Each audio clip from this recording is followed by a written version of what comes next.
The corner office on the 48th floor of Almeida Industries headquarters offered a panoramic view of Manhattan's skyline, but Victor Almeida barely noticed it anymore. At 42, he had spent countless hours in this space, building an empire that made him one of the youngest CEOs in the Fortune 500. The early morning sun cast long shadows across his mahogany desk as he reviewed the quarterly reports. "Mr. Almeida, there's someone here to see you." His executive assistant's voice crackled through the intercom.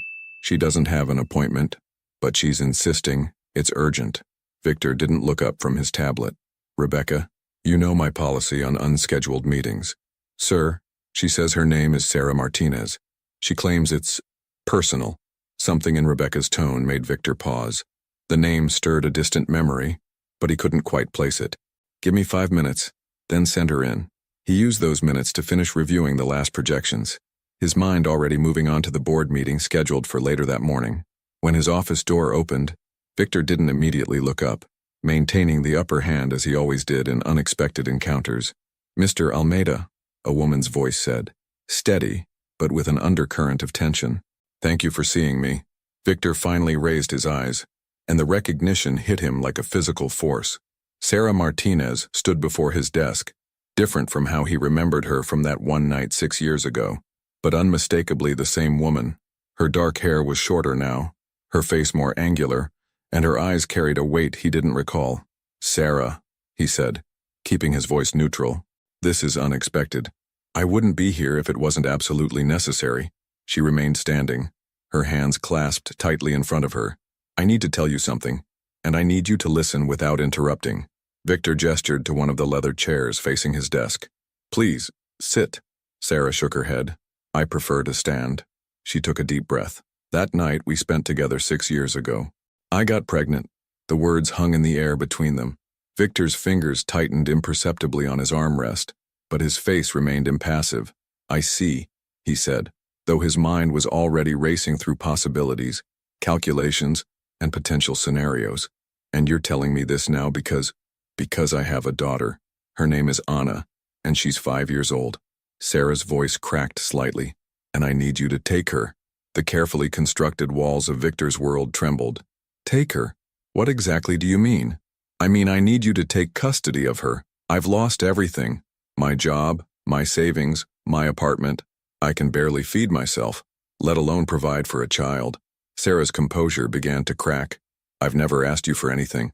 I didn't even tell you about her because I was too proud, too convinced I could do it all on my own.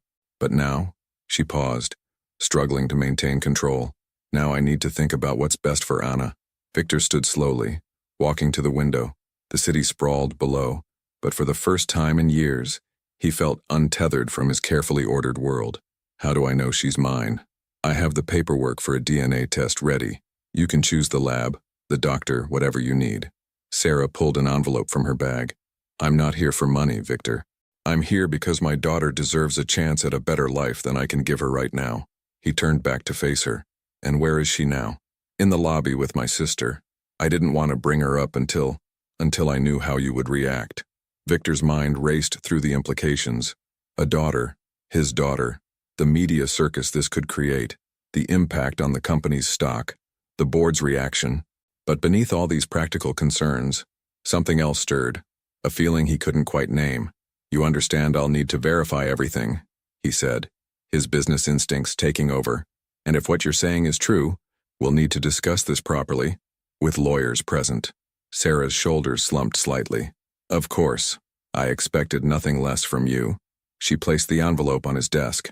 "All my contact information is in there, along with Anna's birth certificate and medical records. When you're ready to meet her." She hesitated. "She doesn't know why she's here today. I told her we were visiting a friend." Victor watched as Sarah moved toward the door, noting how different she seemed from the confident young woman he'd met that night in Chicago. "Sarah," he called out just as she reached for the handle. Why didn't you tell me sooner?" She turned, and for a moment, he saw a flash of the fire he remembered. "Because back then, Victor, you were exactly who you are now. A man who sees everything as a business transaction to be managed. I wanted more than that for my daughter." She opened the door. "I still do, but sometimes we don't get to choose our options." After she left, Victor stood motionless, staring at the envelope on his desk.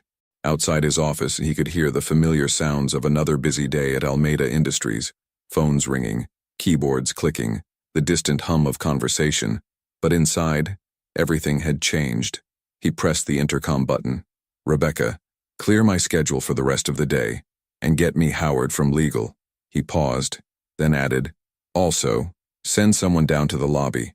There's a woman there with her sister and a little girl. Make sure they're comfortable, fine, but don't let them leave." As he sat back down, Victor opened the envelope with steady hands. A photograph slipped out among the documents.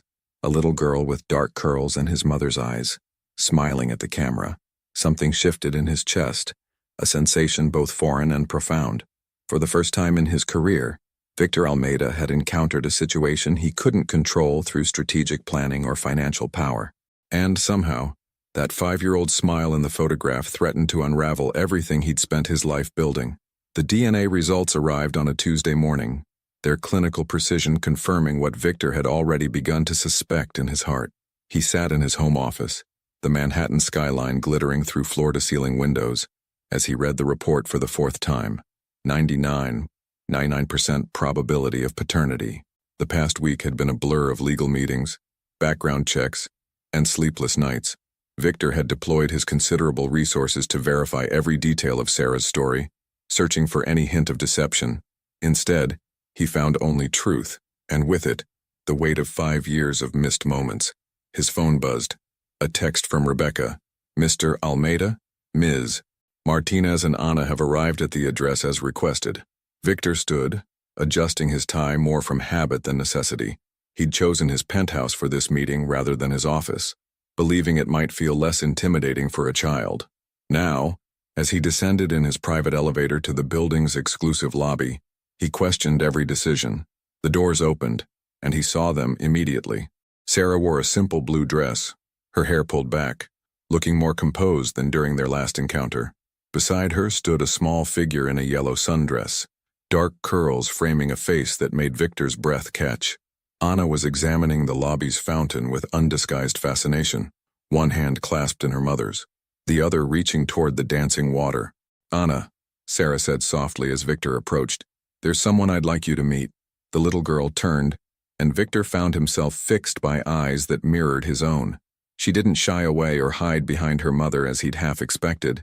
Instead, she regarded him with open curiosity. "Hello," Victor said, surprised by the gentleness in his own voice. "I'm Victor." "I'm Anna," she replied, her chin lifting slightly.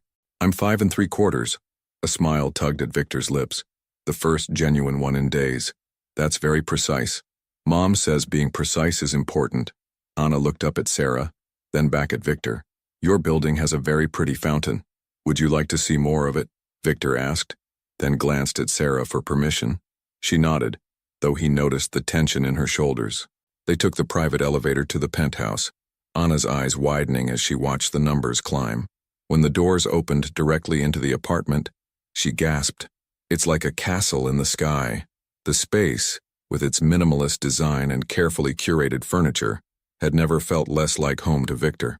He watched as Anna approached the windows, pressing her small hands against the glass. "You can see everything from here." "Anna, careful," Sarah cautioned, moving closer to her daughter.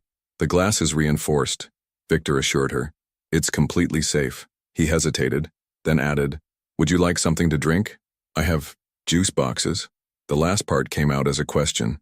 He'd had his housekeeper stock the kitchen specifically for this visit. "Apple juice?" Anna asked hopefully. "3 kinds, actually. Apple, orange, and grape." Anna looked at her mother for permission, and Sarah nodded. As Victor went to the kitchen, he heard Anna's voice behind him.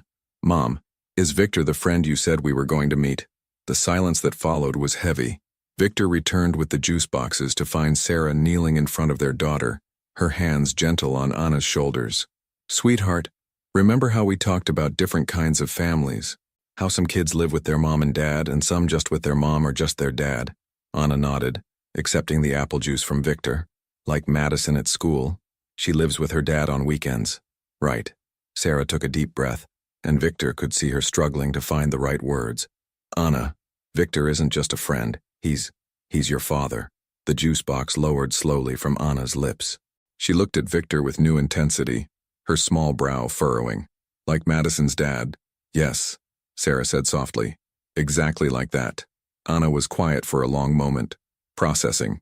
Then she asked, "Where were you before?" The simple question hit Victor like a physical blow. He started, then looked at Sarah helplessly. "That's complicated, sweetheart," Sarah intervened. "Sometimes grown-ups make mistakes. Sometimes they don't know things they should know. Did you not want to meet me before?" Anna's voice was small but steady. Victor moved forward, crouching down to Anna's eye level. "I didn't know about you before," he said, choosing honesty. "But now that I do, I very much want to know you, if you'll let me." Anna studied him with an intensity that reminded him forcefully of his mother. "Do you know how to play Candyland?" "I don't," Victor admitted.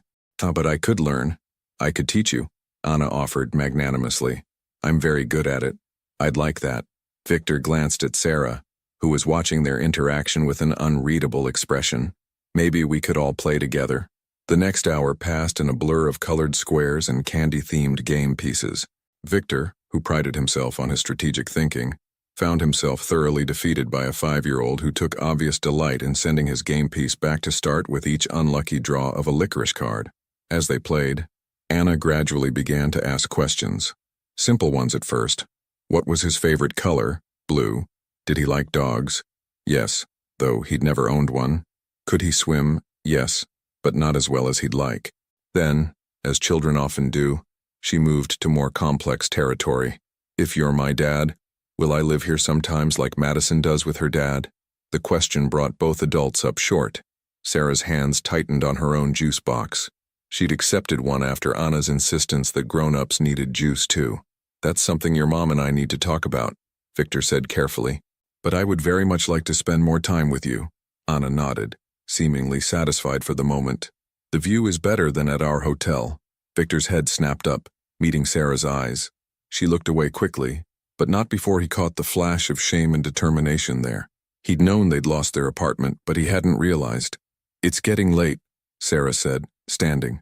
"We should go, Anna. Say thank you to Victor for having us." "Thank you," Anna said dutifully, then added with a child's brutal honesty, "Are you sad you didn't know about me before?" Victor felt something crack in his carefully maintained facade. "Yes," he said simply. "Very sad." As they prepared to leave, Victor pulled Sarah aside while Anna gathered her things. "A hotel?" he asked quietly. "We're fine," Sarah said firmly. "I have interviews lined up next week. Let me help." "You can help by getting to know your daughter," Sarah replied. "That's all I'm asking for right now." Victor watched them leave, the empty penthouse seeming to echo with the ghosts of Anna's laughter. He walked to his home office and picked up his phone, dialing a familiar number. "Rebecca, I need you to clear my schedule for tomorrow morning, and find out which hotel Sarah Martinez and Anna are staying in."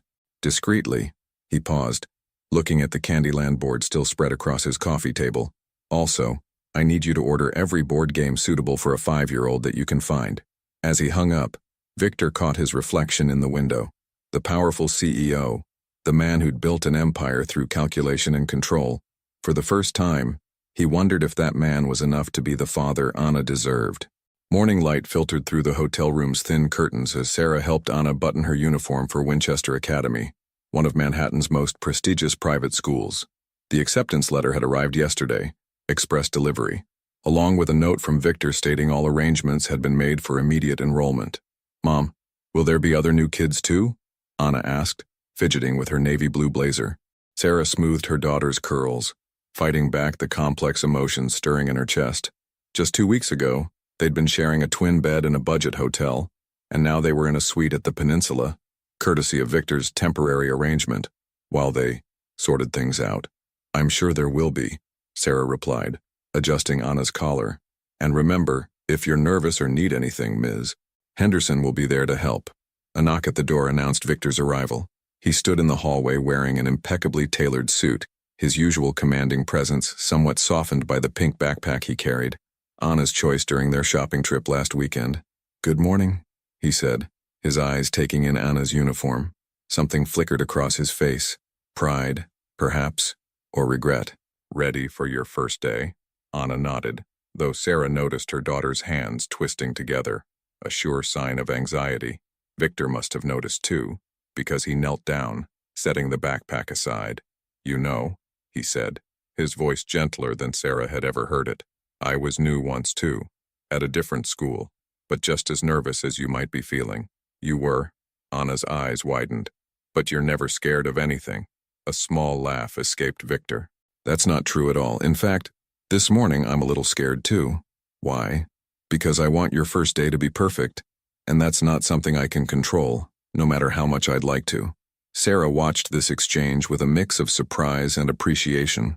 In the past 2 weeks, she'd seen glimpses of a Victor she never knew existed, one who could set aside board meetings to attend impromptu tea parties, who learned all of Anna's favorite foods, who seemed genuinely invested in being more than just a financial provider.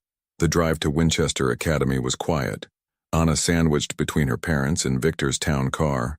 Sarah noticed how her daughter's hand had found its way into Victor's, and how naturally he'd accepted it. The sight caused an unexpected tightness in her throat. At the school gates, they were met by Ms. Henderson, the primary years coordinator, a warm-faced woman who immediately crouched to Anna's level.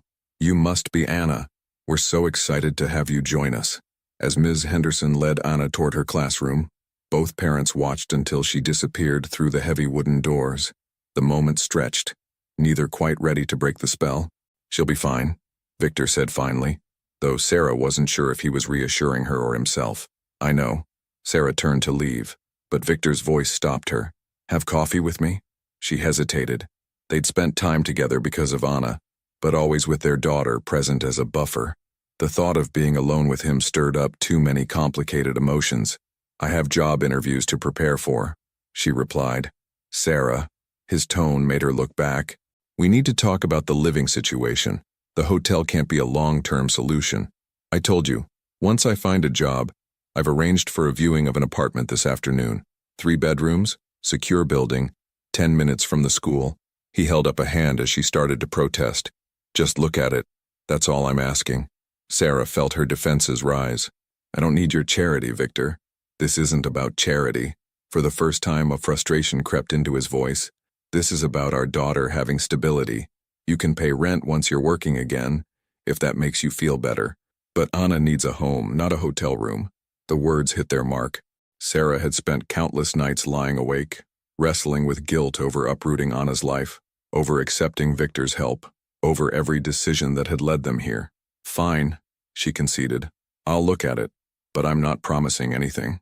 They ended up at a small cafe 2 blocks from the school, an intentionally public place that felt safer than the intimacy of his office or the hotel. Victor ordered black coffee. Sarah chose tea, remembering too late that he'd remember her preference from that night 6 years ago. "The school seems good," she said, breaking the awkward silence. "It is. I had them send over their entire curriculum and teaching philosophy before enrolling her." He paused. "I know it might seem excessive, but I wanted to make sure it was right for her. Like the background checks you ran on me." Victor had the grace to look slightly abashed. "You knew about those." "I assumed. It's what you do, isn't it? Gather all the facts. Control all the variables." He set his coffee down carefully. "Can you blame me? You appear in my office after 6 years with a daughter I never knew existed. What did you expect?" "I expected exactly this. The grand gestures, the problem-solving approach, the need to take control." Sarah wrapped her hands around her cup. "What I didn't expect was the way you are with her, how much you seem to genuinely care." "She's extraordinary," Victor said simply. "She's smart and funny and kind, and I've missed so much already. I don't want to miss any more." The rawness in his voice caught Sarah off guard. "I shouldn't have kept her from you," she admitted quietly. "I was wrong about that, but I wasn't wrong about who you were then. And who am I now?" Sarah met his gaze. "I'm still figuring that out." Victor's phone buzzed, a message from the school. Sarah felt her heart skip until he smiled. Mrs. Henderson sent a photo. "Anna's already made a friend." He turned the phone to show her. Anna sitting at a small desk beside another little girl, both of them grinning as they shared a book. The knot in Sarah's chest loosened slightly. "About the apartment," Victor said, putting his phone away. "I know you want to maintain your independence. I respect that, but please, just look at it. For Anna's sake." Sarah thought about their hotel room, about Anna's toys crammed into drawers, about the impossibility of creating any sense of normalcy in a temporary space. Okay, she said finally. Show me the apartment. As they left the cafe, Sarah caught their reflection in the window. Two people who had shared one night, created one perfect little girl, and now found themselves navigating an unexpected future together. The morning sun cast their shadows long against the sidewalk, stretching toward the school where their daughter was beginning her own new chapter. Victor held the car door open for her, and for a moment, Sarah allowed herself to imagine a world where they could make this work. Not just for Anna's sake, but for all of them. It was a dangerous thought, but as they drove through the city streets, she couldn't quite shake it. The apartment exceeded Sarah's worst fears. It was perfect. Nestled on the 14th floor of a pre-war building in the Upper West Side, it featured large windows that flooded the space with natural light, built-in bookshelves that Anna would love, and a view of Central Park that made Sarah's heart ache with its beauty. The building has excellent security, Victor explained as they walked through the space. 24-hour doorman, restricted elevator access, and a children's playroom on the second floor. Sarah ran her hand along the kitchen counter, its marble surface cool beneath her fingers. It's too much, Victor. It's not enough, he countered, his voice tight with an emotion she couldn't quite read. Do you know what I was doing when Anna took her first steps? I was in Tokyo, closing a merger. When she said her first word, I was probably sitting in some boardroom, thinking I had everything I needed. Victor, I missed everything, Sarah. Her first smile, her first tooth, her first day of preschool. I can't change that, but I can make sure she has a real home now. Before Sarah could respond, Victor's phone rang. He glanced at the screen, his expression darkening. I need to take this. Excuse me? As he stepped onto the balcony, Sarah wandered into what would be Anna's room. The walls were a soft cream color, waiting to be filled with whatever personality their daughter would bring to the space. Through the door, she could hear Victor's voice rising. What do you mean they're backing out? A pause. No, that's unacceptable. The Morrison deal is crucial for our third quarter projections. Another pause. Cancel my afternoon. I'll be there in 20 minutes. He returned, his CEO mask firmly back in place. I'm sorry, there's an emergency at the office. The real estate agent will be here in 10 minutes to answer any questions. Take your time looking around. Go, Sarah said, recognizing the familiar pull of professional crisis. I know how this works. Something flickered across Victor's face. Regret, perhaps, or frustration. Then he was gone, his footsteps echoing down the hallway. Sarah spent another hour in the apartment, trying to find flaws that would make it easier to refuse. Instead, she found herself imagining Anna's drawings on the fridge, homework spread across the dining room table, Sunday morning pancakes in the sun-drenched kitchen. Her phone buzzed, a reminder for her job interview at Clark & Associates, a boutique marketing firm. She'd have to hurry to make it downtown in time. 2 hours later, Sarah sat across from Linda Clark herself, trying to maintain her composure as the interview veered into unexpected territory. Your resume is impressive, Linda said, studying the paper before her. But there's a gap in your employment history. Yes, Sarah acknowledged. I've been focused on raising my daughter. Admirable, Linda replied, though her tone suggested otherwise. And now, I'm ready to return to full-time work. My circumstances have changed recently. Linda leaned forward. Miss Wedge-Martinez, let me be direct. We did our due diligence before this interview. You're currently involved with Victor Almeida. Yes, we know who he is. The question is, why are you looking for work when you could simply... I'm going to stop you right there, Sarah interrupted, her voice steady, despite the anger building in her chest. My relationship with Victor Almeida is purely co-parental. And I'm looking for work because I've spent the last decade building my career in marketing, not looking for handouts. The interview ended shortly after, both women aware no offer would be forthcoming. Sarah walked the 20 blocks back to the hotel, her heels clicking against the pavement in a rhythm that matched her racing thoughts. The hotel room felt smaller than ever when she returned. Anna's school uniforms hung in the closet next to Sarah's carefully preserved work clothes, their lives packed into suitcases and drawers, temporary and unsettled. Her phone rang. Victor, how was the rest of your time at the apartment? He asked without preamble. It was fine. Sarah sank onto the bed. How's your crisis? Managed, for now. He paused. Listen, I thought maybe we could take Anna to dinner tonight. There's a place near Central Park she might like. Sarah closed her eyes, thinking of Linda Clark's assumptions. I had an interview today. Oh, His tone shifted, becoming more careful. How did it go? They'd done their research on me. On us. The words came out more bitter than she intended. Apparently being connected to you makes me either a gold digger or an idiot for still wanting to work. The silence on the other end stretched. Finally, Victor said, I'm sorry. I didn't think. That's just it, Victor. You didn't think. You swept in with your solutions and your resources. And now everyone assumes I'm just another woman trying to cash in on a powerful man's mistake. Anna was never a mistake, he said sharply. No, she wasn't. But this, the hotel, the school, the apartment, it's all happening on your terms. And now I can't even get a job because everyone thinks I'm just biding my time until you make me an offer I can't refuse. Sarah, Victor's voice softened. Take the apartment. Pay rent if you want. But take it. Anna needs stability, and you need your independence. As for the job, he hesitated. Let me make some calls. No, Sarah stood, pacing the small room. That's exactly what I don't want. I need to do this on my own. Why? Why is it so important to struggle when I can help? Because I'm not just Anna's mother, Victor. I'm a person with my own dreams, my own pride. I can't be the woman who lets her child's father solve all her problems. The silence that followed was heavy with unspoken words. Finally, Victor said, I understand pride, Sarah. But sometimes, accepting help isn't weakness. It's doing what's best for everyone involved. Before she could respond, there was a knock at her door. She opened it to find a delivery man holding an enormous, stuffed unicorn with a card attached. From Ms. Ana Almeida, the card read in Victor's precise handwriting. To remind you that magic is real, and sometimes dreams do come true. P.S. I got an A on my first spelling test today. Despite herself, Sarah smiled. The unicorn just arrived, she told Victor. Anna picked it out last weekend. She wanted it to be a surprise for you. Sarah touched the soft pink fur, feeling her resolve weaken. Fine, she said finally. We'll look at the apartment again. Together, all three of us. Tomorrow after school? Tomorrow after school, she agreed. But Victor, no more grand gestures. No more solving everything with your checkbook.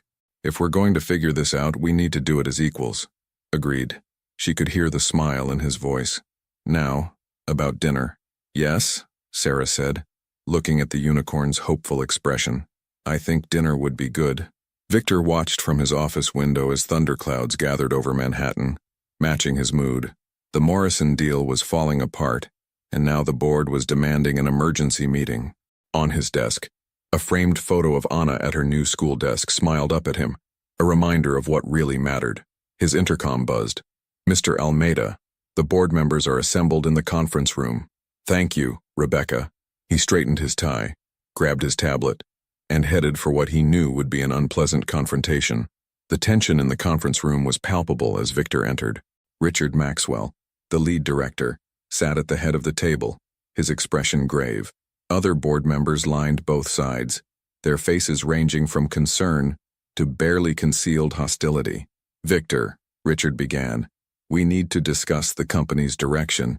Your personal situation has become a distraction. Victor remained standing, his fingers resting lightly on the back of his chair. My personal situation? The child, Richard said bluntly. Your sudden involvement with her and her mother has affected your focus. The Morrison deal faltered because they misrepresented their Q2 earnings, Victor interrupted. It has nothing to do with my daughter. Your alleged daughter, another board member interjected. Have you considered the possibility? DNA confirmed, Victor cut in, his voice sharp, and my relationship with my daughter is not up for discussion. Richard leaned forward. It is when it affects shareholder value. You've missed 3 key meetings in the past month. The Chen acquisition needs attention. And now there are rumors about you house hunting with the mother. Apartment hunting, Victor corrected. For my daughter's stability. The board's concern, Richard continued, is that you're being manipulated. This woman appears out of nowhere with a child and suddenly you're... Careful, Victor warned, his voice dropping dangerously low. Choose your next words very carefully. His phone vibrated. A text from Sarah. Emergency at school. Anna's sick. They can't reach you. Victor's heart clenched. This meeting is over. We're not finished, Richard protested. Yes, we are. Victor gathered his things. My daughter needs me. Rebecca will reschedule. He was in his car within minutes, directing his driver to Winchester Academy. Rain had started to fall, heavy drops pelting the windows as they navigated through midday traffic. The school nurse's office was quiet except for the sound of Anna's labored breathing. She sat on an examination bed, her face flushed with fever, while Sarah held her hand. Both looked up when Victor entered. "Daddy," Anna wheezed, and Victor's heart twisted at both the word and her obvious distress. "What happened?" he asked, moving to Anna's side. "Asthma attack," Sarah explained. "She's had them before, but this is the worst one yet. She needs her nebulizer treatment, but it's at the hotel. I'll send someone to get it," Victor started, but Sarah shook her head. "No time. She needs to go to the ER." Victor scooped Anna into his arms. "My car's outside." The ride to New York Presbyterian was tense, Anna's breathing becoming more labored. Sarah kept her voice calm as she spoke soothingly to their daughter, but Victor could see the fear in her eyes. In the emergency room, Victor's name expedited their admission, though he would have gladly traded all his influence for a single easy breath from Anna. They watched as doctors administered treatment, Sarah gripping Victor's hand unconsciously. "Why didn't I know about her asthma?" he asked quietly. "It was in the medical records I gave you," Sarah replied, not taking her eyes off Anna. "But it's been under control for the past year, I thought." She swallowed hard. The stress of all the changes must have triggered it. Hours passed. Anna's breathing improved with treatment, and she finally fell asleep, looking small and vulnerable in the hospital bed. Sarah sat beside her, stroking her hair, while Victor stood by the window watching the storm rage outside. "I should have known," he said finally. "I should have read everything more carefully, been more prepared." "Victor," Sarah's voice was gentle, "you can't control everything.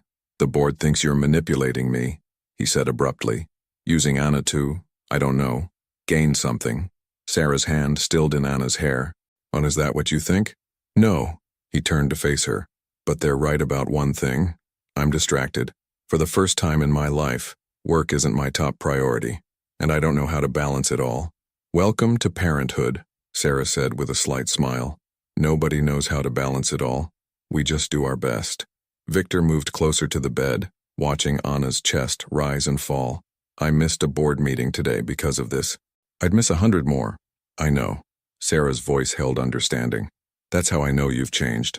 A soft knock interrupted them, as a nurse entered with discharge papers.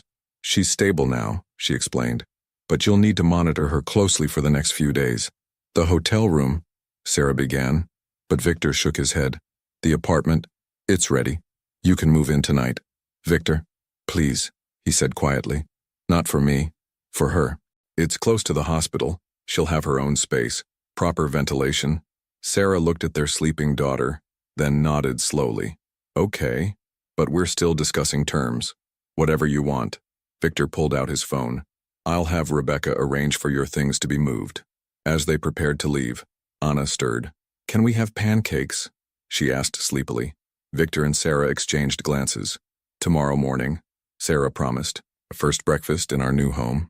Later that night, after Anna was settled in her new room with a humidifier running and her nebulizer close at hand, Victor stood in the apartment's living room, watching the storm finally begin to clear. "She's asleep," Sarah said, joining him at the window. "The medicine makes her drowsy. I'll stay on the couch tonight," Victor said. "Just in case." Sarah nodded, understanding. They stood in comfortable silence, watching the city lights emerge from the rain. "Thank you," Sarah said finally, "for being there today, for being the father she needs." Victor thought of the board meeting, of Richard's warnings, of the empire he'd built that suddenly seemed less important than a little girl's breathing. "I'm learning," he said simply. Outside, the last rumbles of thunder faded away, leaving behind a city washed clean by the storm. In her new room, Anna slept peacefully, while her parents stood guard, united by love and fear and the countless moments they were just beginning to share. The autumn morning glowed golden through the windows of Victor's office as he reviewed the latest acquisition reports. 3 months had passed since Anna's asthma attack, and life had settled into an unexpected rhythm. His phone buzzed, a video from Sarah of Anna mastering her first cartwheel at gymnastics class. "Mr. Almeida," Rebecca's voice interrupted his smile. "Mr. Maxwell is here. He says it's urgent." Victor's jaw tightened. The board had been increasingly vocal about their concerns, and Richard Maxwell had become their de facto spokesman. "Send him in." Richard entered, clutching a tablet and wearing an expression that suggested he'd rather be anywhere else. "Have you seen the morning's headlines?" "I've been focused on the Chen portfolio," Victor replied coolly. Richard placed his tablet on Victor's desk. The screen displayed a gossip website's homepage, Corporate Titan's Secret Family, exclusive photos of Victor Almeida's hidden daughter and former flame. The photos showed Victor, Sarah, and Anna at the park last weekend. Anna on the swings, Victor pushing her higher as she laughed, Sarah watching them, a soft smile on her face. Private moments made public without their knowledge. "The stock's down 12 points, Richard said. "Investors are concerned about your judgment, about potential claims on company assets." "Anna is my daughter, not a claim on assets," Victor cut in, his voice dangerous. "The board is calling for an emergency vote of confidence." Richard shifted uncomfortably. "There's talk of temporary leadership while you sort out your personal affairs." Victor stood slowly. "Get out. Victor, be reasonable. Get out." After Richard left, Victor stared at the photos. His security team had failed. Worse, he'd failed to protect Anna and Sarah from this invasion. His phone buzzed again. "Sarah, have you seen it?" she asked without preamble. "Yes, I'm handling it." "Handling it?" Sarah's voice rose. "Our daughter's face is all over the internet. Victor, she's being followed by photographers. The school called. There are reporters outside." Victor was already moving, grabbing his coat. "I'm on my way to get her." "No," Sarah said firmly. "I'm closer. I'll pick her up. But we need to talk about this. Tonight." The day deteriorated from there. Victor spent hours in emergency meetings with his PR team, legal department, and security consultants. By evening, he was exhausted but had secured court orders against several publications and arranged for enhanced security at both the apartment and Anna's school. When he arrived at the apartment, he found Sarah pacing the living room. Anna was already asleep, worn out from the day's chaos. "She asked me why people were taking her picture," Sarah said without greeting. "She wanted to know if she'd done something wrong." The words hit Victor like physical blows. "I'll fix this." "How?" "By throwing money at it, by threatening lawsuits." Sarah ran a hand through her hair. "This is exactly what I was afraid of 6 years ago. Your world, your spotlight, it's too much." "What are you saying?" "I'm saying maybe this was a mistake. Maybe trying to create this perfect family scenario isn't what's best for Anna." Victor felt the ground shifting beneath his feet. "You can't take her away from me." "I'm not talking about taking her away, I'm talking about being realistic." Sarah sank onto the couch. "You're running a multinational corporation. Every move you make is scrutinized, and now Anna's caught in the crossfire. So I should just step back? Be a part-time father who sends checks and birthday cards?" "No, but..." Victor's phone rang. Richard Maxwell again. He silenced it with more force than necessary. "See?" Sarah gestured at the phone. "Your whole world is pulling you in one direction while Anna needs you in another. Something has to give." "Not Anna," Victor said firmly. "Never Anna." "Then what?" "Your company. The empire you've spent your life building." Victor moved to the window, looking out at the city he'd once thought he owned. "Maybe it's time for a change." "What do you mean?" "I've been CEO for 12 years. Maybe it's time to step back. Take a chairman position. Let someone else handle day-to-day operations." Sarah stared at him. "You can't be serious." "Why not?" "Because this is who you are, Victor. The driven executive, the man who needs to control everything. You'd be miserable stepping back." "I was miserable before," he said quietly. "I just didn't know it." He turned to face her. "Do you know what I thought about today? Not the stock price, not the board vote. I thought about how Anna looked on those swings, how complete I felt just pushing her higher and higher." Sarah's expression softened. "Victor, I know who I was," he continued. "The man who measured everything in profit margins and market share. But that man didn't have a daughter who needs him. He didn't have..." He stopped, the words catching in his throat. "I didn't have what?" Before he could answer, a small voice came from the hallway. "Daddy?" They turned to find Anna standing there in her unicorn pajamas, clutching her favorite stuffed animal. "Hey, sweetheart," Victor said, his voice gentle. "Can't sleep?" Anna shook her head. "The pictures scared me." Victor crossed the room and knelt before her. "Listen to me. Those people who took the pictures, they were wrong. You didn't do anything bad. And I promise you, I won't let anyone scare you again. Promise, promise, Promise, promise. He held out his pinky finger, a gesture he'd learned from her. Pinky swear. Anna wrapped her tiny finger around his, then threw her arms around his neck. Over her head, Victor's eyes met Sarah's. Take her back to bed, Sarah said softly. We can talk more tomorrow. Later, after Anna had fallen asleep again, Victor found Sarah on the balcony. The city sprawled before them, a constellation of lights in the darkness. I meant what I said, he told her, about stepping back. I know you did. Sarah turned to face him. That's what scares me. Why? Because, she hesitated, because it means you really have changed. And that changes everything. They stood in silence, letting the weight of those words settle between them.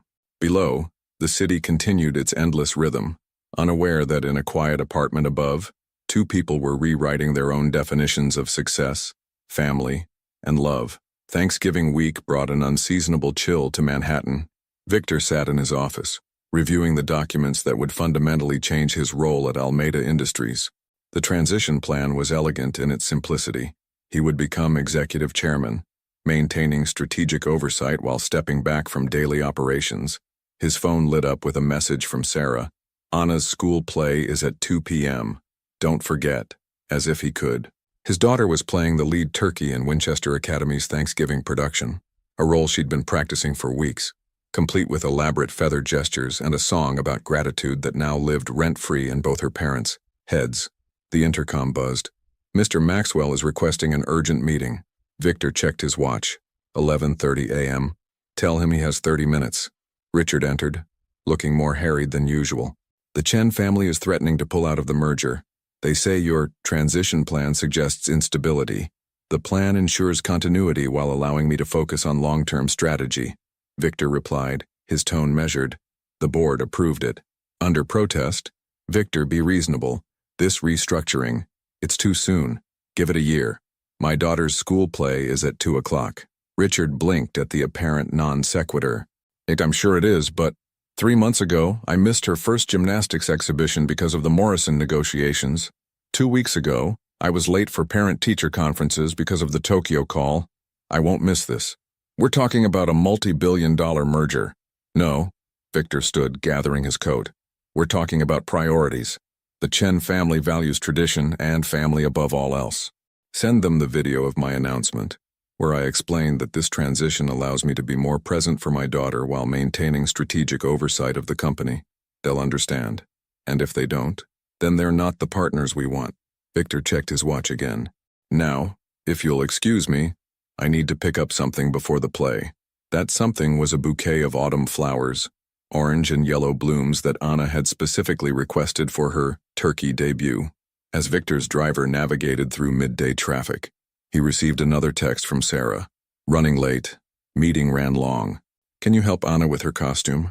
The school's auditorium was chaos when Victor arrived. Dozens of small pilgrims and Native Americans running around while harried teachers attempted to maintain order. He found Anna in her classroom, struggling with her turkey headdress. Daddy. She brightened at the sight of the flowers. You remembered. Of course. He set the bouquet aside and knelt to help with the costume. Having trouble? It keeps falling sideways. Anna's lower lip trembled slightly. What if it falls off during my big song? Victor examined the headdress's construction with the same attention he'd give a merger agreement. Ah, I see the problem. The elastic's twisted. Here. He adjusted it carefully, then secured it with a safety pin he'd learned to always carry. Better. Anna tested it with an experimental headshake. Perfect. Did you practice the song with me one more time? For the next 10 minutes, Victor Almeida, terror of Wall Street, sat cross-legged on a kindergarten floor, earnestly singing about being thankful while his daughter demonstrated turkey dance moves. That's how Sarah found them. Sorry I'm late, she said, slightly out of breath. The agency interview went long, but she stopped, taking in the scene. Are you singing? Daddy knows all the words now, Anna announced proudly. I see that. Sarah's eyes met Victor's, amusement dancing in them. The great Victor Almeida, turkey chorus master. Before Victor could respond, Ms. Henderson appeared. 5 minutes until showtime. Everyone. Anna, we need our star turkey. As they watched Anna hurry off, Sarah touched Victor's arm. Thank you for handling this. The interview. It actually went well. Really well. Yeah. They offered me the creative director position, full benefits, flexible hours. She paused. It's a real chance to rebuild my career. Sarah, that's wonderful. Victor meant it. Watching her struggle to reclaim her professional identity had been difficult, especially knowing his presence complicated her path. There's just one thing. She bit her lip. They want me to start next week. With the holidays coming up and Anna's schedule, we'll figure it out, Victor said immediately. I'm stepping back at work. Remember, we can coordinate schedules, share pickup duties. Are you sure?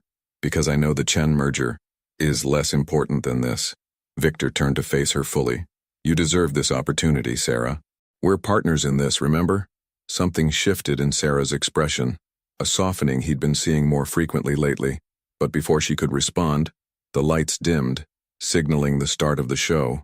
They found seats in the front row, joining other parents with cameras and proud smiles.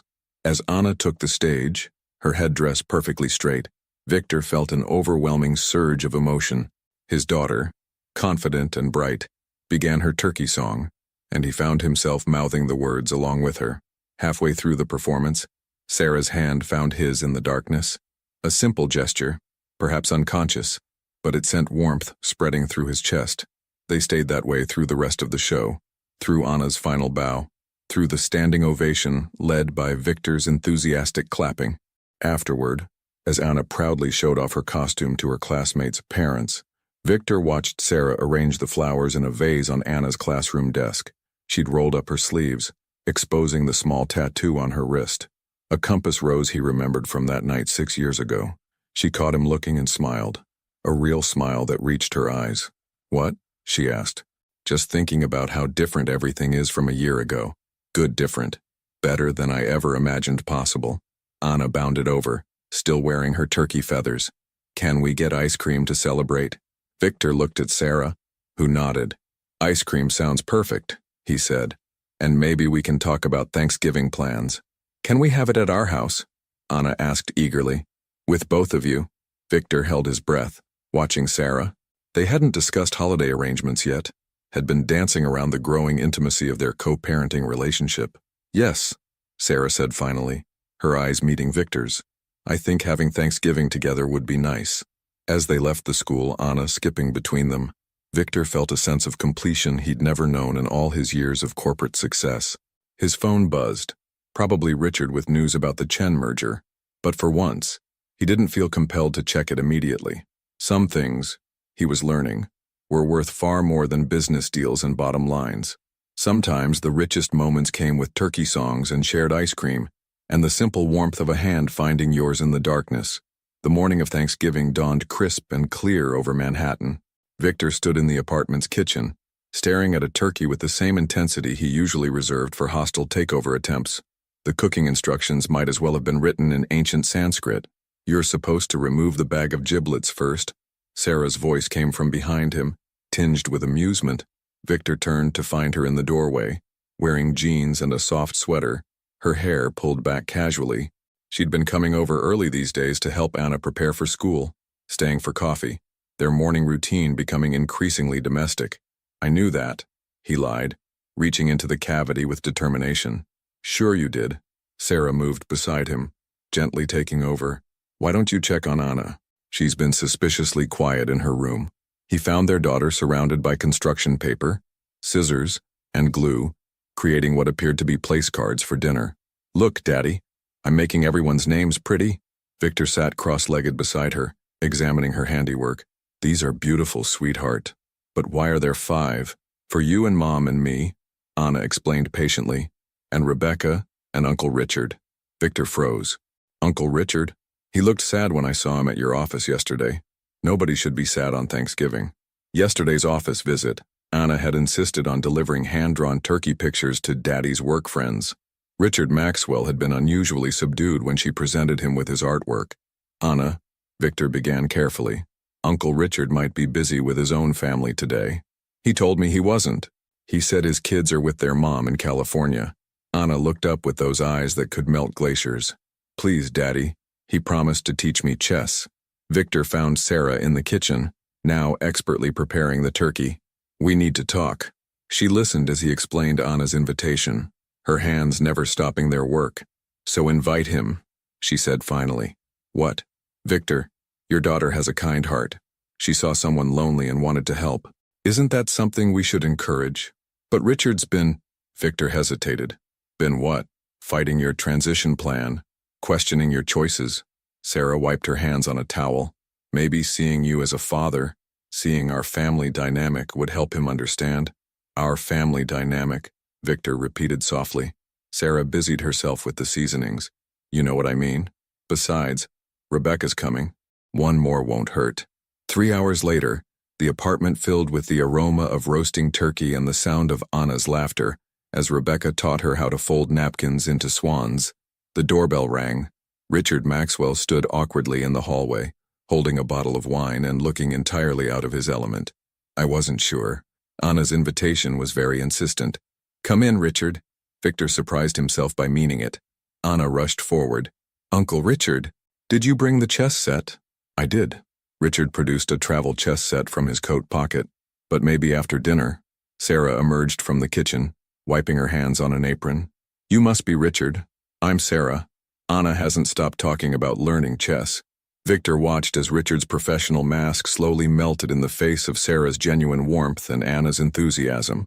By the time they sat down to dinner, the atmosphere had shifted from potentially awkward to surprisingly comfortable. "This is amazing," Richard said, sampling the turkey. "You're quite the chef, Sarah." "Mom makes the best food," Anna declared loyally. "Even better than the fancy restaurants Daddy takes us to." "Speaking of food," Sarah interjected smoothly, "who wants to share what they're thankful for?" Anna's hand shot up. "Me first. I'm thankful that Daddy found us, and that we have our home, and that Mom smiles more now, and that Uncle Richard is going to teach me chess, and maybe let someone else have a turn, sweetheart," Sarah suggested gently. Rebecca went next, expressing gratitude for her job and her work family. Richard spoke quietly about being thankful for unexpected invitations and new perspectives. When Victor's turn came, he looked around the table, at his daughter's bright face, at Sarah's gentle smile, at Richard's thoughtful expression, at Rebecca's quiet support. "I'm thankful," he said slowly, "for second chances, for learning that success isn't measured in stock prices or merger deals, for a daughter who teaches me something new every day." His eyes met Sarah's. "And for people who believe in change, even when it seems impossible." Sarah held his gaze for a moment before looking down at her plate. When she spoke, her voice was soft. "I'm thankful for forgiveness, for new beginnings, for watching love grow in unexpected places." After dinner, Richard set up the chess set while Anna watched with rapt attention. Sarah and Rebecca cleared plates, talking quietly in the kitchen. Victor stood by the window, watching the city lights twinkle in the early darkness. "She's remarkable," Richard said later, as Anna demonstrated her newly learned chess moves to Rebecca. "Your daughter, I think I understand now." "Understand what?" "Why you're willing to step back, why this matters more." Richard gestured to the scene before them. Anna's excited chatter, Sarah's laughter from the kitchen, the warmth of family filling every corner of the room. "I've been looking at this all wrong, haven't I?" "We both were," Victor admitted, "for a long time." As the evening wound down, Anna fell asleep on the couch, her head in Sarah's lap. Richard and Rebecca said their goodbyes, both looking more relaxed than Victor had ever seen them at the office. "Stay," Victor said to Sarah as she moved to wake Anna. "It's late, and she's comfortable. Take my room. I'll sleep in the guest room." Sarah hesitated, then nodded. "Thank you. For today. For everything." They stood in the soft lamplight, watching their daughter sleep. Outside, snow began to fall, the first of the season. Inside, in a home filled with love and second chances, a family continued to find its way. The December evening glowed with holiday lights as Victor rushed through the final preparations for Anna's 6th birthday party. The apartment's living room had been transformed into an enchanted winter wonderland, her chosen theme, complete with silver snowflakes hanging from the ceiling and twinkling lights everywhere. "The cake's here," Sarah called from the kitchen. "And it's perfect." Victor joined her to inspect the creation, a 3-tiered masterpiece decorated with crystalline snowflakes and topped with a delicate sugar sculpture of a little girl dancing in the snow. The bakery had outdone themselves. "Did you check if—" he began. "No nuts, completely allergy-safe for all her classmates." Sarah confirmed. I triple-checked. Their easy coordination in party planning spoke to months of growing comfort with each other. Since Thanksgiving, something had shifted between them. Subtle glances held longer, casual touches lingering, conversations stretching late into the evening after Anna went to bed. The doorbell rang, and Anna raced from her room in a sparkly blue dress. Is it Madison?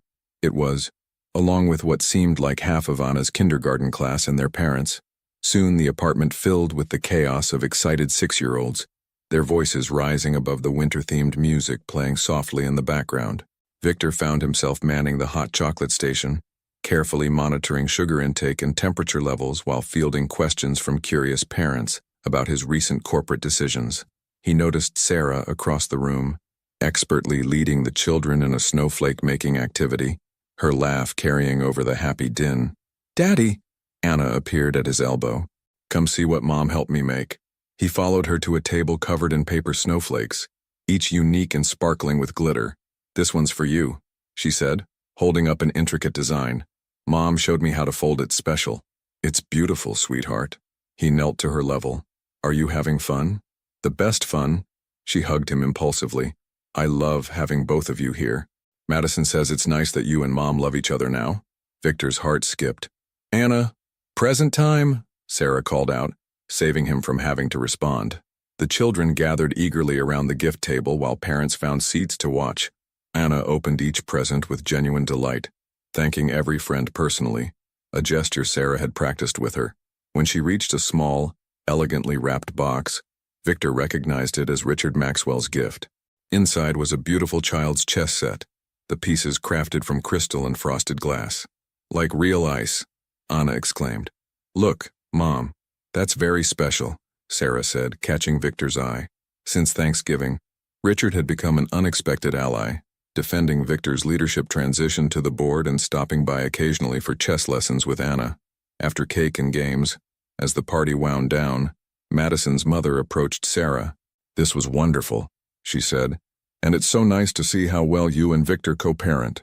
The way you've maintained such a positive relationship for Anna's sake, it's admirable." Sarah's response was lost as Victor was pulled away by another parent, but he caught the slight flush in her cheeks. Later, after the last guest had left and Anna had finally fallen asleep surrounded by her new treasures, Victor and Sarah stood in the kitchen, tackling the cleanup. "That went well," Sarah said, loading the dishwasher, "though I think we'll be finding glitter for months." Small price to pay for that smile on her face. Victor handed her another plate. "You know what she said to me earlier?" "What?" "She told me Madison thinks it's nice that we love each other now." Sarah's hands stilled on the dishwasher rack. "Oh, yeah." Victor leaned against the counter. Kids have interesting perspectives, don't they?" Sarah closed the dishwasher but didn't turn around. "Victor, do you ever think about that night?" he asked quietly. Not just because of Anna, but she turned then, meeting his gaze. "Sometimes, more lately." "Why lately?" "Because," she took a deep breath, "because the man you are now, the father you've become, the way you've changed, he's someone I could have what?" The space between them seemed to crackle with unspoken words. Sarah took a step forward, then stopped as a small voice called from the hallway. "Mom, Daddy?" They found Anna standing in her doorway, clutching her new chess set. "I can't sleep. Can we play just one game?" Victor and Sarah exchanged glances, the moment between them suspended but not broken. "One game," Sarah agreed. Then bed. They sat on Anna's floor, helping her set up the crystal pieces on the frosted board. "I'll be white," Anna declared. "You two can be black together." As they played, Victor found himself acutely aware of Sarah's presence beside him, of the way her shoulder brushed his when she leaned forward to move a piece, of how natural it felt to be here, together, playing chess with their daughter on her birthday. Anna won, though Victor suspected Sarah had subtly helped her, and finally drifted off to sleep, still wearing her party dress, the chess set carefully placed on her bedside table. In the hallway, Sarah gathered her coat. "I should go. It's late." "Stay," Victor said, then quickly added, "It's snowing pretty hard out there." Sarah looked out the window at the swirling snow, then back at him. "Victor, what are we doing?" "I don't know," he admitted, "but I know that when you're here, when it's the three of us, everything makes sense in a way it never has before." Sarah stepped closer, her eyes searching his face. And what does Madison think about that? Madison, Victor said softly, might be wiser than all of us. The space between them disappeared as Sarah reached up, her hand gentle on his cheek. When their lips met, it was both familiar and entirely new, a convergence of past and present, of what was and what could be. Outside, the snow continued to fall, blanketing the city in quiet possibility. Inside, in the warm glow of birthday lights and new beginnings, two people who had found their way back to each other held on tight, while their daughter slept peacefully, her birthday wish for her family already coming true. March arrived with unexpected warmth, coaxing early blooms from Central Park's trees. Victor stood in his office, watching workers dismantle his name from the CEO's parking space below. Tomorrow would mark his official transition to executive chairman Suri Rao, but today held a different significance. His phone buzzed with a message from Sarah. Court appointment confirmed for 2 p.m. Today, they would finalize their shared custody agreement, a formal acknowledgement of the partnership they'd built over the past months. And perhaps, Victor thought, touching his lips where Sarah's kiss still lingered from that morning, something more. Since Anna's birthday party, their relationship had evolved quietly, carefully, shared dinners after Anna's bedtime, long walks in the park while she had gymnastics class, moments stolen in the kitchen over morning coffee. They'd kept it private, wanting to be sure, wanting to protect Anna from uncertainty. The intercom buzzed. "Mr. Almeida, your car is ready." The family court building stood stark against the spring sky. Victor found Sarah and Anna already waiting, their daughter proudly wearing the dress she'd chosen specifically for the special court day. "Ready?" Sarah asked, smoothing Anna's curls. The proceedings were brief but emotional. The judge, a kind-faced woman who'd reviewed their case, smiled as she signed the final papers. "It's refreshing," she commented, "to see parents who've found such a positive way forward." Anna, sitting between them, beamed. "Now we're official now." "We've always been official, sweetheart," Victor said, squeezing her hand. "This just puts it on paper." Outside the courthouse, Anna spotted a flower vendor. "Can I get some flowers to celebrate?" "Of course," Sarah said, but Victor was already moving toward the cart. As Anna carefully selected her bouquet, an older woman at the stand smiled at them. "What a beautiful family," she said. "Well, you can see how much love there is between you all." Before either parent could respond, Anna spoke up. "They kiss sometimes when they think I'm not looking." Sarah's cheeks flushed red as Victor nearly dropped the flowers he was holding. The vendor chuckled knowingly. "Anna," Sarah managed, "why don't we get some ice cream?" Over ice cream in the park, Anna continued her innocent revelations. "Madison says when parents kiss, it means they're in love." "Are you in love?" Victor and Sarah exchanged glances. They hadn't discussed how or when to talk with Anna about the shift in their relationship. "Sweetheart," Sarah began carefully, "sometimes grown-ups need time to figure things out. But you sleep over lots now," Anna persisted, "and Daddy makes your coffee just how you like it, and you both look at each other like in the movies." Victor choked slightly on his ice cream. They'd been so careful, or so they thought. "Anna," he said, finding his voice, "how would you feel if your mom and I were more than just your parents?" Anna looked at him like he'd asked the most obvious question in the world. "You already are. You're in love. I wished for it on my birthday candles, and it came true." Sarah reached for Victor's hand, threading their fingers together. "You wished for us to fall in love?" "No," Anna said triumphantly. "I wished for you to stop pretending you weren't already in love." Victor felt Sarah's hand tighten in his as they both stared at their precocious daughter. "When did you get so wise?" Sarah asked softly. "I'm 6 now," Anna reminded them seriously. "I know things." Later that evening, after Anna was asleep, Victor and Sarah stood on the apartment's balcony. The city sparkled below them, but Victor was focused on the woman beside him. "She knew before we did," Sarah said, shaking her head with amusement. "I think I knew," Victor admitted. "That day in the hospital, when Anna had her asthma attack, watching you with her, feeling that connection between us, I knew then that what I felt for you wasn't just about co-parenting." Sarah turned to face him. "I knew at Thanksgiving, seeing you open your home, your heart. You were so different from the man I met 6 years ago. I had to be," Victor said simply. "That man wasn't worthy of you, or Anna. And now," Victor pulled her close, "now I wake up every morning grateful for second chances, for birthday wishes and precocious daughters and women who believe in change." Sarah's hands found their way to his chest. Speaking of change, the apartment across the hall is for sale. I know. It would be convenient. For Anna's sake. Just for Anna's sake. Victor's eyebrow raised. Sarah smiled. Well, it would also save me from having to pack a toothbrush every time I stay over. Move in here, Victor said suddenly. Not across the hall. Here. With us. Sarah's eyes widened. Victor, I love you, he said, the words feeling both monumental and completely natural. I think I've loved you since that first night. I was just too blind to see it. And now, with Anna, with everything we've built, I don't want to waste any more time.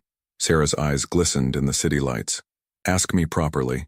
Victor took her hands in his. Sarah Martinez, will you move in with us?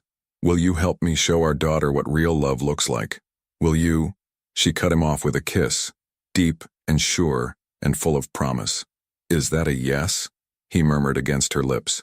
That's a what took you so long, she replied, smiling. Inside, Anna slept peacefully, her birthday wish fulfilled, while outside on the balcony, her parents embraced under the spring stars, their love story finally finding its true beginning. The August heat shimmered over Central Park as Victor watched Anna practice her cartwheels on the grass. Sarah sat beside him on the blanket, reviewing final proofs for her agency's biggest campaign launch. 6 months into living together, they'd found their rhythm, a delicate balance of family, work, and growing love. Daddy, watch this, Anna called out, attempting a new gymnastics move she'd learned in class. I'm watching, sweetheart, he assured her, even as his phone buzzed with another message from Richard about the quarterly board meeting. Sarah glanced at his phone. Go ahead and answer him. I've got eyes on our little acrobat.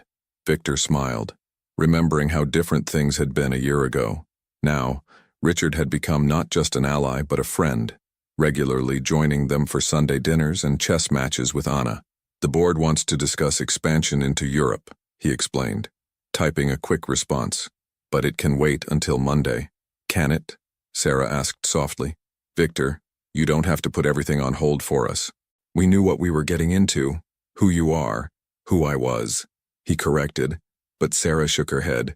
Who you are, a brilliant businessman, a dedicated father, and, she leaned closer, a man who finally learned to balance it all. Their moment was interrupted by Anna flopping dramatically onto the blanket. I'm hungry. Can we have hot dogs from the cart? As they walked to the hot dog vendor, Victor noticed a familiar face approaching. James Chen, CEO of Chen Industries, with whom the merger had eventually succeeded.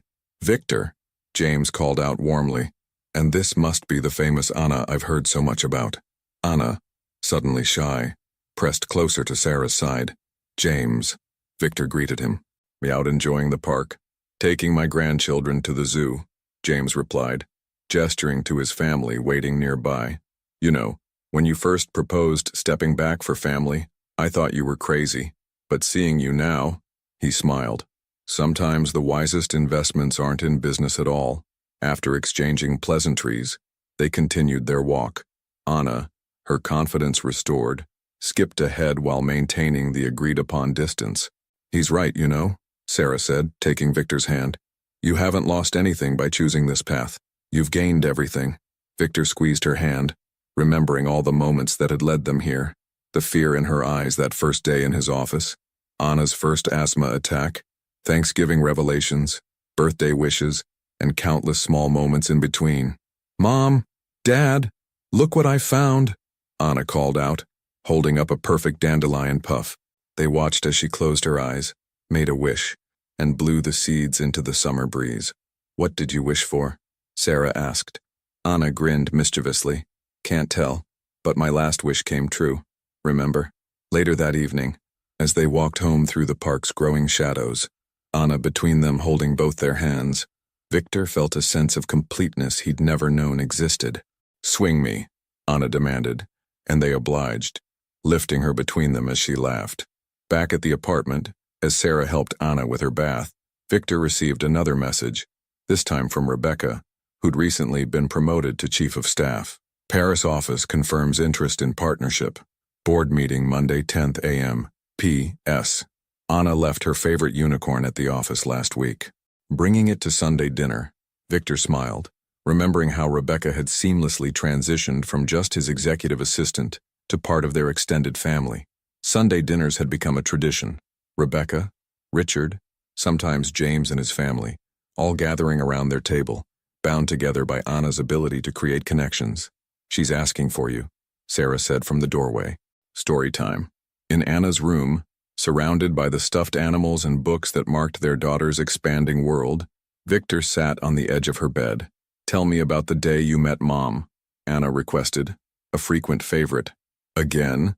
Victor teased, but he was already settling in. "Well, it was a regular Tuesday morning." "No, not that day," Anna interrupted. "The first day, when you fell in love but didn't know it yet." Victor met Sarah's eyes across the room, seeing in them the same memory. A chance meeting in Chicago, a connection neither had been ready to acknowledge. "That's a story for when you're older," Sarah said, joining them on the bed. "Much older."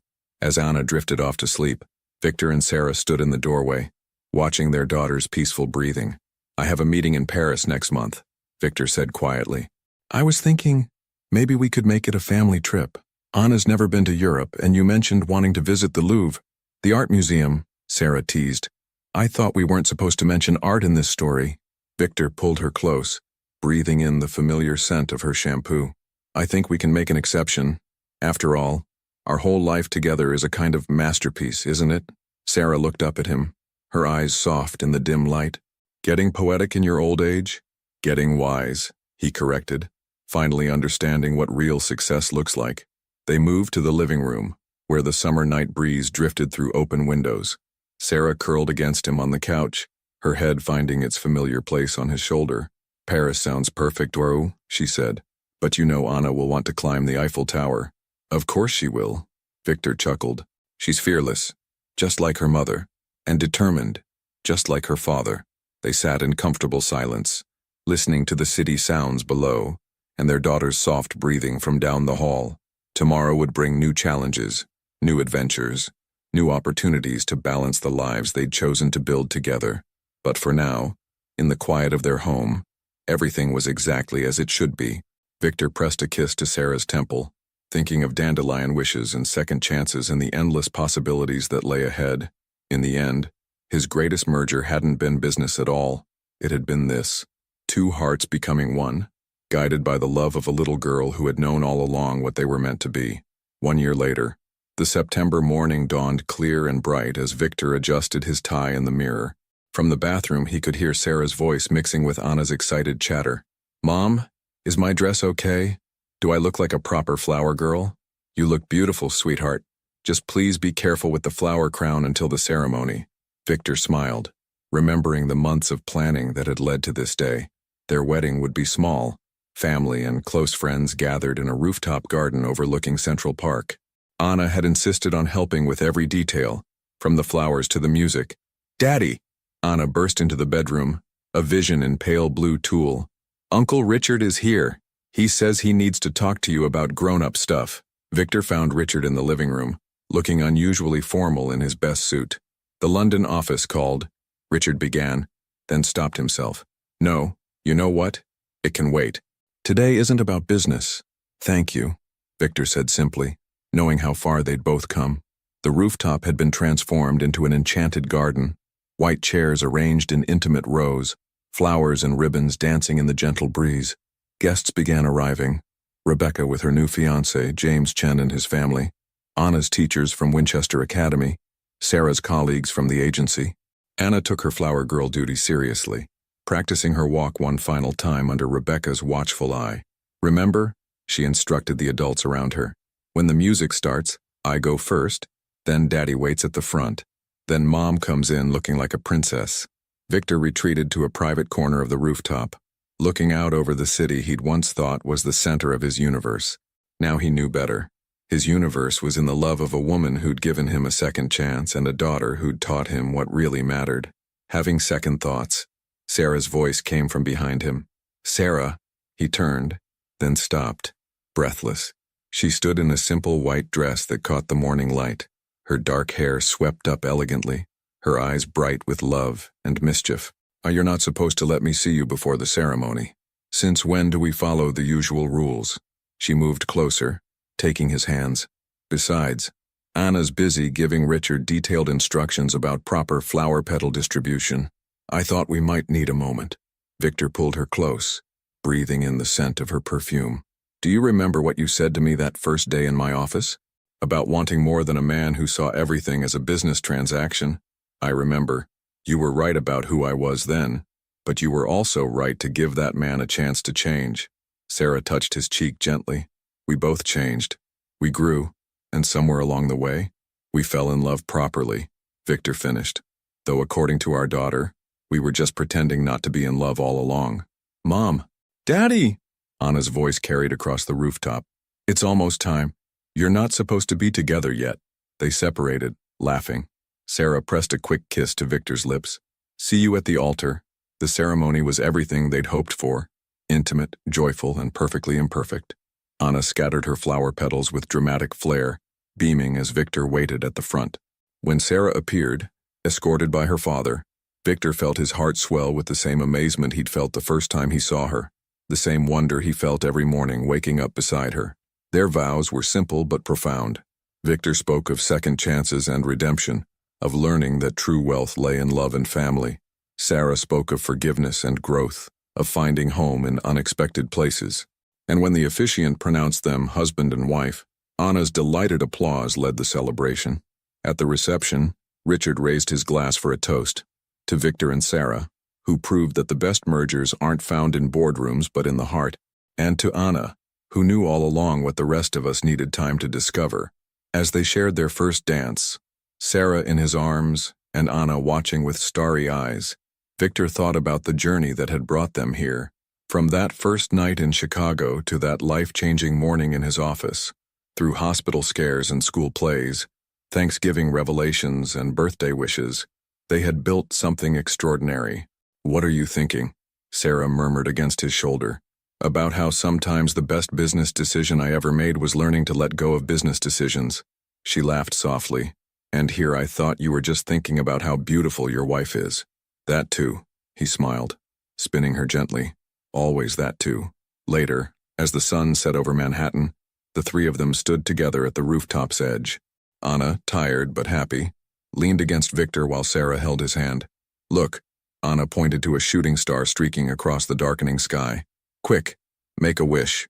I don't need to, Victor said, pulling his family closer. I already have everything I could wish for. Below them, the city continued its endless rhythm. But up here, in their private corner of the sky, time seemed to stand still. Victor Almeida, once defined by corporate success, now found his true legacy in the love of his wife and daughter, in the family they'd built together, in the second chances that had led them home.